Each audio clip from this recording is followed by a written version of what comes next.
Dwight Howard, Dwight Howard, Dwight Howard. It's time for you to come on out the closet, man. They already said, man, you was at them Diddy parties in that pink dress with other tall basketball players. And Dwight Howard, man, you know you already got caught with a transgender person named Kitty trying to have that little three-way with somebody you met off Twitter. Y'all remember that? Amy Luciani is really regretting things right now. She's upset about everything, from sharing a toothbrush to ignoring his lies. The news about Dwight Howard is just wild. People have been talking about Dwight for a long time, but Amy truly believed he had changed. She didn't know he was doing things secretly that didn't match the person he pretended to be. The same man Amy was defending is connected to wild parties, dresses, and Diddy's dark secrets. Let's go back a bit, because Amy's story didn't start with all this trouble, but it definitely ended in it. I've been saying for years, bro. I've been saying it for years. Like, man, these boys are weird. You feel me? Like, you will go to a party with them, and you looking around like, damn, like, a lot of guys kissing each other in here, man. You feel me? What y'all do is y'all business. So you've been to a party and seen this? Oh, I've seen it firsthand, multiple times. Man. I seen Dwight Howard in a pink dress, bro. What? I seen Dwight Howard in a pink dress with two other trans ladies in dresses. They all the same height at a Diddy party. Oh. Ask about Dwight Howard in Mexico. What's up with Dwight Howard in Mexico? You know, they don't got paparazzi out there like that. You feel me? They was down there hooping. He going to the club with these same trans ladies.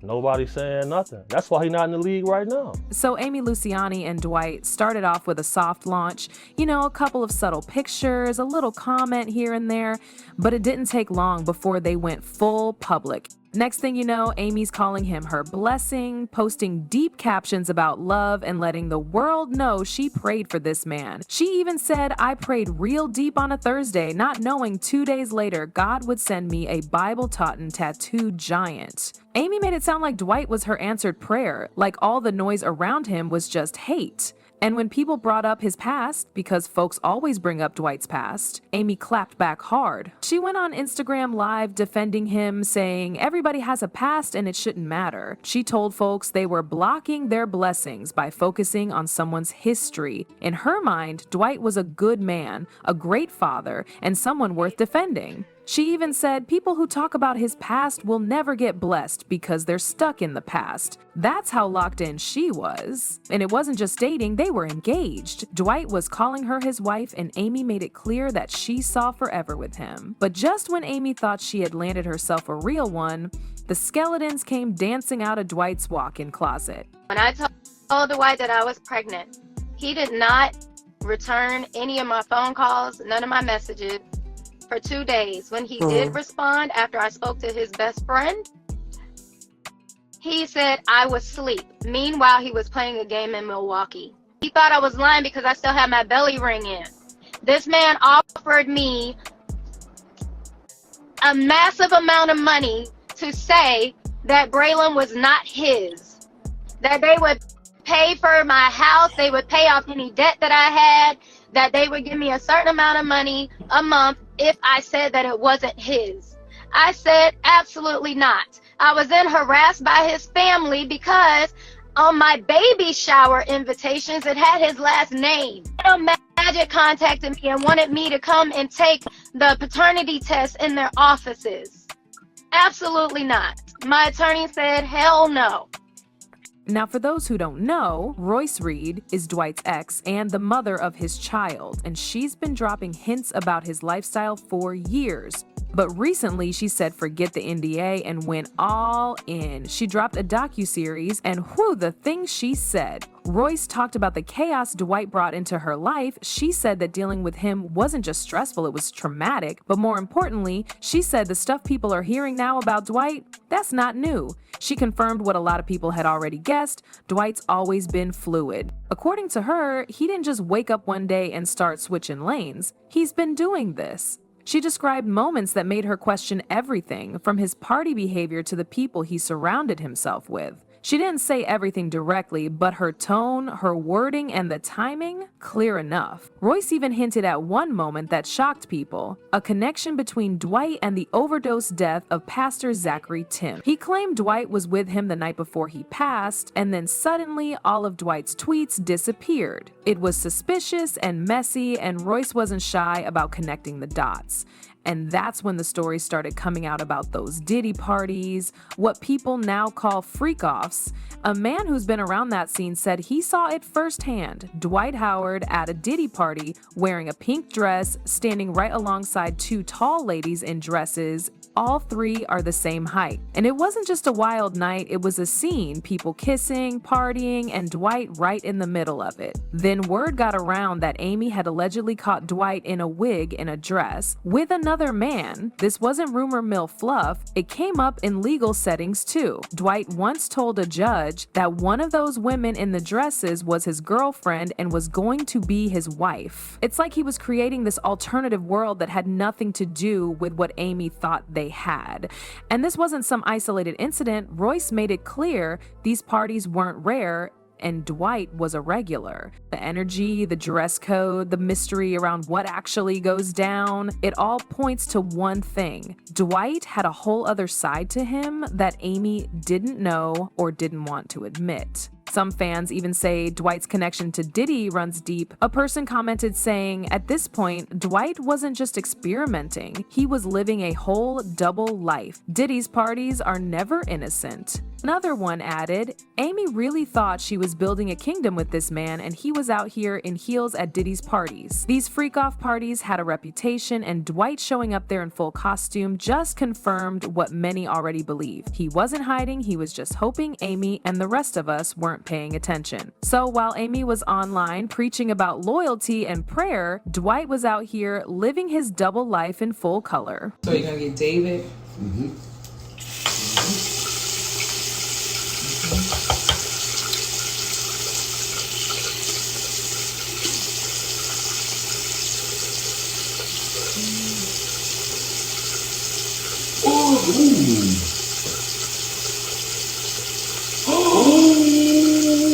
Now listen, Amy Luciani probably thought she was being cute or showing off her ride or die credentials, but when she revealed she shared a toothbrush with Dwight, the fans dragged her. People were in her comments asking if love had her ignoring hygiene and common sense. One fan wrote, "She lost me at we share a toothbrush. Girl, he's sharing more than that behind your back." Another added, "She didn't see the red flags because she was brushing her teeth with them." What made it worse, Amy said it like it was sweet. Like, we're so close, we even share a toothbrush. Girl, that ain't a flex, that's a dental horror story. And it just fed into the bigger narrative people were already pushing, that she was ignoring every red flag in the name of a relationship that wasn't even solid. Now fast forward to today, every post about Dwight, gone. Her IG has been scrubbed clean. No more videos of them being goofy, no more captions about being blessed. It's like he never existed. And the same fans who warned her from day one, they came back like, "We told you, girl." People brought up old comments, old screenshots, and just shook their heads. Because to them it was obvious. They saw what she refused to see. And now, instead of being the happy wife, Amy's become another one of Dwight's cautionary tales. But let's be real, this wasn't Amy's first red flag.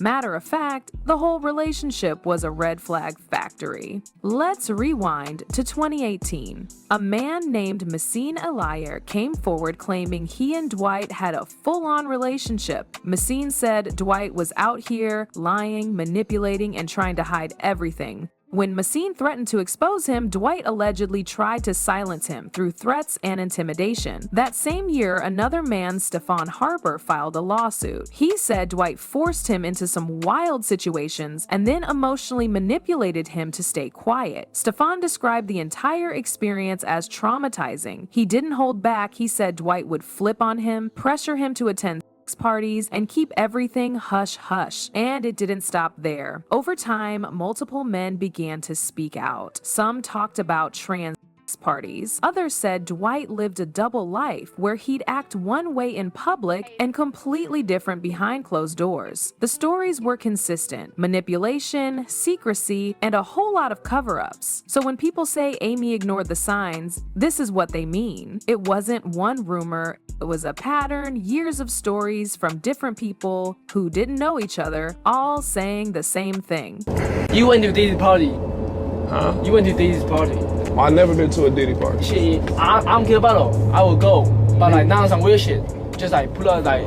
But I just never been to a Diddy party. I don't live in LA. Now here's where it gets messy. During one of his court cases, Dwight referred to Amy as his wife. Mind you, they weren't legally married. That caught people off guard. Some started asking, was this real love or just damage control? Because right around the same time, Royce Reed was getting louder. Her docuseries was on the way. Old lawsuits were resurfacing, people were digging, and suddenly Dwight shows up with a public relationship that screams, I'm straight, stable, and in love. The theory is Amy wasn't just a girlfriend. She was a shield. She was the distraction. While Royce was pulling receipts, Dwight was playing house, posting soft family content, doing TikToks, making it look like all the past mess was just bitter exes and clout chasers. And Amy, whether she knew it or not, she played the role. She posted the couple pics. She defended his name. She stood by him, toothbrush and all. And now that the curtain's pulled back, people are saying the relationship wasn't about love, it was about optics. And just when we thought we'd seen it all, the connection between Dwight and Pastor Zachary Tims left everybody shook. Just to reiterate why I'm doing this, he decided to call my child while he was playing Fortnite a few nights ago. And this is after I told my child, don't block him. You know, maybe one day he'll change. I have never talked shit about his father publicly or even to him, really ever. And anyone who knows me knows that I would literally stick up for him. There was a day where my child was that kid sitting on the sidewalk waiting on his dad to pull up. There was a day that happened. That day is also the day that I found out that he was in New Jersey with his cousin and Pastor Zachary Tims. I screen grabbed that picture. That next morning, all of a sudden, Pastor Zachary Tims is no longer with us. There's no video surveillance, but there is a picture of who he was with. And then all of a sudden, Superman's Twitter went from having 10,000 tweets to about 10. But I digress. I'll get there later. I'll talk to y'all later. I need to finish, deep conditioning my hair. Royce Reed dropped a quiet bomb when she hinted that Dwight might have had a personal relationship with Pastor Zachary Tims before his tragic overdose. She didn't say too much, but what she did say was enough to make folks start connecting dots. Pastor Tims passed away in 2011, found alone in a New York hotel room. No surveillance footage, no real explanation, but what made things even more suspicious? Dwight went silent right after, no public condolences, no tribute. People close to the situation noticed tweets being deleted, and then out of nowhere, an old photo surfaced. It showed Dwight and Pastor Tims in what some called a too close for comfort moment. Some say Pastor Tims was Dwight's spiritual advisor. Others say it was something more. Royce didn't name names, but she confirmed that this relationship had layers and possibly secrets that were never meant to come out. So now Amy's left with regrets, Diddy's got a new headache, and Dwight, well, he's still out here dodging accountability. Amy thought she was getting a man of God, but ended up with a man of gossip wigs and Diddy's guest list. Did Amy really not know what she signed up for, or was she just hoping to secure the bag and pray the rumors away? Let me know your thoughts in the comments, hit that like button if you're sipping this tea with me, and don't forget to subscribe, cause this story is just getting started.